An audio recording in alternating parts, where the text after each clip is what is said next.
कल शाह ने संकल्प पत्र जारी किया तो फौरन टीएमसी सांसद डेरेक ओब्रायन ने कह दिया कि एक गुजरात का रहने वाला जिसके दाहिने तरफ मध्य प्रदेश का निवासी बैठा हो वो घोषणा पत्र जारी करते हैं और फिर सोनार बांग्ला बनाने के लिए हिंदी में पूरा भाषण देते हैं। इसके लिए टीएमसी ने बता दिया है कि वो बीजेपी को घेरने में पूरा दम लगा देगी।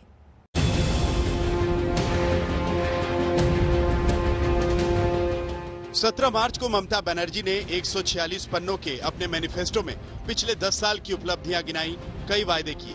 नौकरी, स्वास्थ्य, शिक्षा के साथ साथ किसानों और गरीबों के विकास के लिए सब कुछ था। 4 दिन बाद आज बीजेपी जब अपना मेगा संकल्प पत्र लेकर आई तो लगा कि बंगाल में परिवर्तन की आंधी आ गई।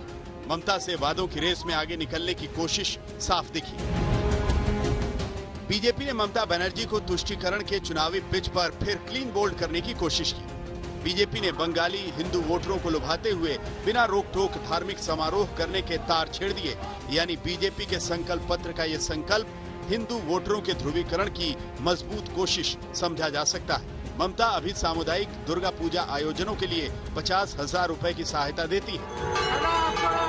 इसके साथ ही बीजेपी ने पुरोहितों का भत्ता 30,000 करने का वादा किया। टीएमसी पुरोहितों को 8,000 की जगह 10,000 भत्ता देने का वादा कर रही है। लेकिन ममता दीदी खेल समझ गई। हिंदू वोटरों को रिझाने की कोशिश पहले से ज्यादा तेज है। नंदीग्राम दौरे के दौरान ममता ने 20 से ज्यादा मंदिरों की पूजा अर्चना में हिस्सा लिया। हर रैली के मंच से ममता चंडी पाठ कर रही हैं। बोलती हैं उनसे बड़ा हिंदू भला कौन है। दोनों पार्टियों ने वादों का अपना अपना पिटारा खोल दिया है। वादों की रेस में कोई किसी से कम नहीं। ममता मां कैंटीन चला रही हैं, बीजेपी अन्नपूर्णा कैंटीन चलाएगी। ममता ने विधवा पेंशन के लिए 1,000 रुपए देने का वादा किया, बीजेपी ने 3,000 का।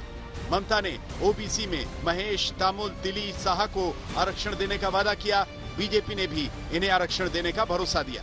ममता ने छोटे किसानों को प्रति एकड़ 10,000 रुपए सालाना देने का वादा किया, बीजेपी ने भी किसानों को 10,000 रुपए देने की बात कही। ममता ने ओबीसी, दलित और आदिवासी परिवारों को साल के 12,000 रुपए ट्रांसफर करने का वादा किया, बीजेपी ने दलित और पिछड़े वर्ग की छात्राओं को 3 से 5,000 तक आर्थिक मदद की घोषणा की। ममता कह रही हैं छात्रों को क्रेडिट कार्ड देंगी, बीजेपी कह रही है छात्राओं की पढ़ाई फ्री होगी। ममता का 25 लाख घर बनाने और हर घर साफ पानी का वादा है, बीजेपी 11,000 करोड़ का सोनार बांग्ला फंड बनाने का ऐलान कर रही है। यानी मुकाबला जबरदस्त है। बीजेपी का हिंदुत्व कार्ड हो या फिर सोनार बांग्ला का नारा, टीएमसी कार्ड के साथ तैयार है। मैनिफेस्टो में सब जगह को लेकर सब कुछ मिलेगा और स्पेशली फॉर महिला के लिए जो 33% जो संरक्षण किया है और जो महिला बस में अगर जाएगा वो भी फ्री कर दिया। बहुत सारा महिला के लिए किया है। KG to PG पूरा फ्री एजुकेशन बहुत ही बढ़िया है। किसानों के लिए, युवा के लिए, गरीबों के लिए, सबके लिए, पूरा परिवार के लिए। ये मैनिफेस्टो वो लोग बोलते हैं एश्योरेंस, लेकिन हमें तो लगता है ये जुमला है। 14 साल में वो लोग बताए थे कि वो लोग 15 लाख हर परिवार को देंगे, लेकिन उन्होंने नहीं दिया। उन्होंने बताए थे कि वो 2 करोड़ नौकरी हर साल देश के लोगों को देंगे, वो बताए नहीं है।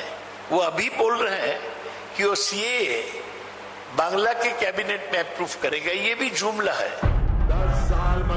बीजेपी ममता पर तुष्टीकरण का आरोप लगाती है। ममता मंच से दुर्गा पाठ करती है। बीजेपी मथुआ समुदाय को साधती है, टीएमसी CAA का मुद्दा उठाती है। बीजेपी घुसपैठ पर घेरती है, टीएमसी कहती है केंद्र में बीजेपी सरकार है, घुसपैठ क्यों नहीं रोकती। टीएमसी आदिवासी और दलितों को चुनावी वादे करती है, जाति का यही कार्ड बीजेपी भी खेल रही है। बीजेपी सोनार बांग्ला का नारा देती है, टीएमसी बदहाल आर्थिक हालात का आईना दिखाती है। दीदी और बीजेपी के बीच इन महीन चुनावी चालों को समझना आसान नहीं है। देखते जाइए, परखते जाइए, क्योंकि पूरे 5 साल बाद आकलन करने का मौका जनता जनार्दन के पास आया है। अगर हम बीजेपी के संकल्प पत्र की तुलना टीएमसी के मैनिफेस्टो से करें तो इसमें 5 चीजें महत्वपूर्ण हैं जो लगभग बराबर हैं। अगर पुरोहित भत्ते की बात करें तो वो लगभग एक जैसा है, हालांकि उसमें थोड़ा रुपया बढ़ा दिया गया है बीजेपी की ओर से। विधवा भत्ता की बात करें तो वो भी दोनों ही पार्टियों के मैनिफेस्टो में दिखाई दे रहा है। इसके अलावा ओबीसी आरक्षण है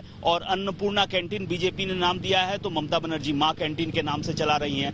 महिलाओं को आरक्षण बीजेपी ने भी दिया है और महिलाओं के लिए जो सुझाव हैं, जो योजनाएं हैं, वो ममता बनर्जी ने भी जारी की हैं। कैमरामैन रक्तिम के साथ अनुपम मिश्र, आज तक, कोलकाता। नौकरी, रोजगार, बंगाल की पहचान बनाम ममता का विकास कार्ड, दोनों दलों के घोषणा पत्र को आमने सामने देखें और समझें कि किस पार्टी के तर्कश में क्या है। संकल्प है देश में 16 से ज्यादा राज्यों में जिसकी सरकार है वो पार्टी का ये संकल्प है, जिसकी पूर्ण बहुमत की सरकार 2 बार लगातार 30 साल के अस्थायी काल के बाद भारत में बनी है, उस पार्टी का यह संकल्प है। पूरे देश भर में बेरोक टोक हर धर्म का त्योहार मनाया जाए, विशेषकर सरस्वती पूजा, दुर्गा पूजा का त्योहार मनाने के लिए भाजपा सरकार बनने के बाद किसी को कोर्ट की मदद की जरूरत नहीं पड़ी। High loaded virus, a political party is playing all the nasty game. Tell Jogi to tackle the women problem first. What happened to Hathras? What happened to Dalit girls and sisters? What happened there? He is not taking any action against the culprits, the criminals, talking big here. Bengal is a peaceful state. Tell him not to do the politics. We know the religions better than them.